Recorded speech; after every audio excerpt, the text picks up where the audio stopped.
अकोला जिल्ह्यातील चांदणी police station हद्दीतील एका गावात 10 वर्षीय चिमुकलीवर शेजारी राहणाऱ्या 60 वर्षीय नराधमाने अत्याचार केल्याची संतापजनक घटना उघडकीस आली होती। या प्रकरणी पीडित मुलीच्या कुटुंबियांनी पोलिसात तक्रार दाखल केल्यानंतर आरोपी जगराम आडे हा फरार झाला होता। गेल्या 2 दिवसांपासून तो गावाशेजारील जंगल परिसरात लपून बसल्याची माहिती पोलिसांना मिळाली होती। अखेर स्थानिक गुन्हे शाखेच्या पथकाने अथक शोध मोहीम राबवत आरोपीला जंगलातून अटक केली आहे। या घटनेमुळे परिसरात संतापाची लाट उसळली होती। पोलिसांनी आरोपी विरोधात गंभीर कलमान्वये गुन्हा दाखल केला असून या प्रकरणाचा तपास वेगाने सुरू आहे।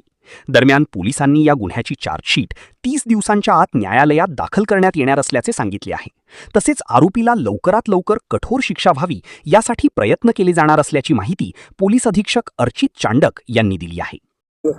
चांदणी पोलीस स्टेशन अंतर्गत सावरगाव इथे एक अतिशय दुर्दैवी घटना घडली होती, ज्याच्यामध्ये एक 10 वर्षाची मुलगीवर एक 60 वर्षाचे नराधमाने एक अत्याचार करण्याचा एक माहिती आम्हाला भेटली होती।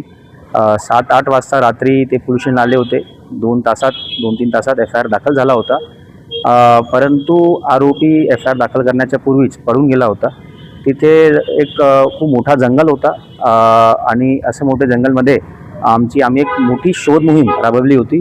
ह्या शोध मोहीममध्ये आमचे 105 कर्मचारी, आमचे 5 पथक, SDPOचा पथक, LCBचे 2-3 पथक, आमच्या पोलीस स्टेशनचा पथक, डिव्हिजन लेवलचा पथक असे आमचे पथक होते। तसेच ड्रोन कॅमेरे आम्ही जवळपास याच्यामध्ये 4 ड्रोन कॅमेरेचा वापर केलेला आहे।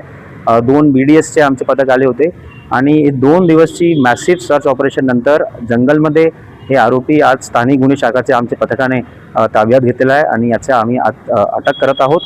तसेच या गुन्ह्यामध्ये सर्व प्रोफेशनल इन्व्हेस्टिगेशनची जे पद्धत असतात, ई-साक्ष, फॉरेन्सिक व्हॅन, मेडिकल रिपोर्ट, जबाब नोंदणी हे सर्व व्यवस्थित होणार, व्हिडिओग्राफी, फोटोग्राफी व्यवस्थित होणार आणि माझे स्तरावर मी सुद्धा या गुन्ह्याचा व्हिडिओ मॉनिटर करणार आहोत, अपडेट घेणार आहोत।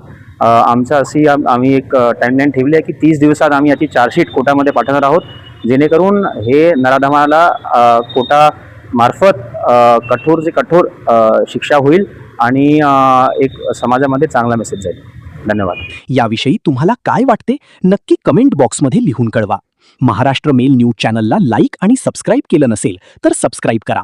Maharashtra mail news network, Akola.